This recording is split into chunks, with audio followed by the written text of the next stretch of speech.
Welcome in on this Tuesday. I'm Elizabeth Cook. We begin with the community in mourning. A fatal shooting in Madison, Wisconsin left parents and students of Abundant Life Christian School in shock yesterday. Police now begin the process of piecing together how this tragedy unfolded. Here's what we know so far. 3 people, including the shooter, are dead. The shooter has been identified as 15-year-old Natalie Rupnow. Police say she attended the school and went by the name of Samantha.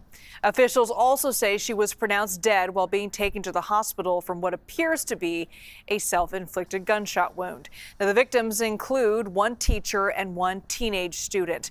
Their names will not be released until officers speak with their family members. At least 6 people were injured in this shooting. 2 of those 6 remain in critical condition with life-threatening injuries. Meanwhile, we have new details about the moment police were notified of the shooting. Madison police can confirm the initial call came from a 2nd grader inside that school. This was the dispatch call sent out by the Madison Fire Department. Take a listen. There's possibly 1 deceased, maybe 6 people injured, at least 2 shot.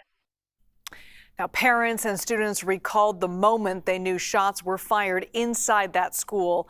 Let's take a listen to just some of those reactions.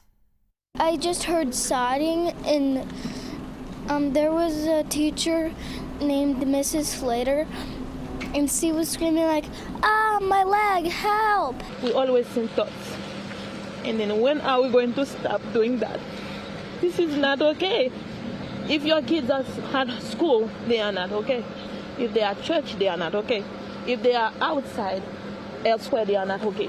Well, where are they going to be safe? It really scared me thinking that one of my children might be the one, but it's really sad for the people that were there. I'm grateful that it's not mine, but it's really sad, and it's going to take a lot of time and, just a lot of consoling for everybody in the community.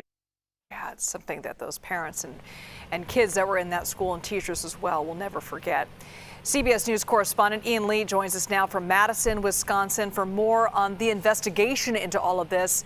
Ian, you're standing in front of the suspect's home right now. What have officials learned from the search so far?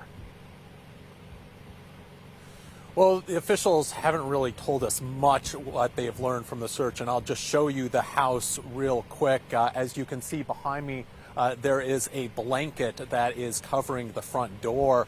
There's a broken window next to it, and that's because police had to breach this house. I spoke with the police chief earlier this morning, and he told me that's because they wanted to take all the precautions. They wanted to make sure if that door was rigged to explode, that everyone was safe. It was not.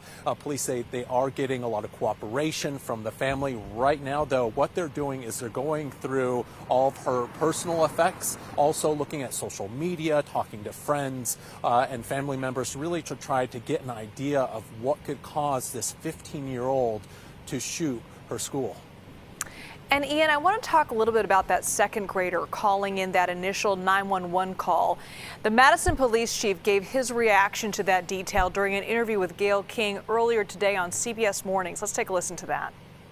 As someone, who values the sanctity of school and understanding and being in that position to know how dedicated teachers really are to understanding that our kids need to be safe in order to learn. So it really affected me. I actually had to take a couple of beats myself last night and throughout the course of the day to gather myself and come to grips with this as well.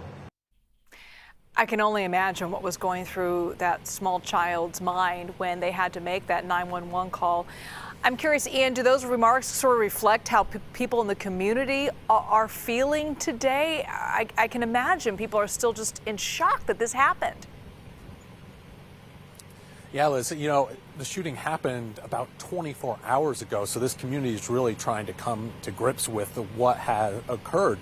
Talking to folks, there is a lot of shock here. The police, they prepare for something like this. And when I spoke with the chief of police earlier this morning, he said this is something that they practice on time after time. But, and that's probably why we saw such a quick response. But how do you prepare for a school shooting emotionally, mentally? That's something that you just can't do. And so the community here is really coming together. Not only did you have the 2 people killed, 6 people injured, but there were about 300 people in that school at the time. So really a lot of people have been affected, people who knew people who were in that school. And so the community is coming together. We know the city has putting out services, mental health services, counselors to help people get through this process and to help anyone who may be struggling with a mental health issue. So the community is really trying to reach out to make sure everyone is taken care of. And Ian, we know that Madison officials are going to give a briefing later on today. What questions remain? What are you hoping to hear today from investigators? Well, one big question is the motive. What would cause this 15-year-old girl to do this? That's a question everyone wants to know. And so we're likely, hopefully, to hear more of what this investigation is turning up. What are the parents saying about this? How, again, did this 15-year-old get a 9mm handgun? Was it easily accessible? Was it something that had been locked away? That is a question that a lot of people want to know. And also, looking for the names of the victims, the 2 people who were killed, also those people who are injured, trying to get a better idea of who was affected by this directly. And so those are the kind of questions we're hoping to hear later today from the chief of police. Such a heartbreaking story yet again in this country. Ian Lee, thanks so much for that reporting.